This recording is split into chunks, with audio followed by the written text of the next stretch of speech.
Just sit right back and you'll hear a tale of a fateful trip that started from this tropic port aboard this tiny ship.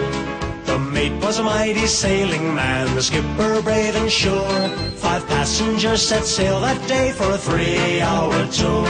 A 3-hour tour. The weather started getting rough, the tiny ship was tossed. If not for the courage of the fearless crew, the minnow would be lost. The minnow would be lost.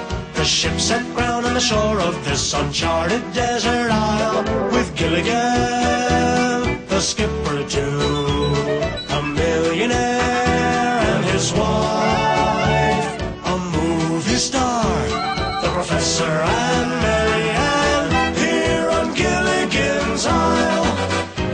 So this is a tale of our castaways. They're here for a long, long time. They'll have to make the best of things. It's an uphill climb.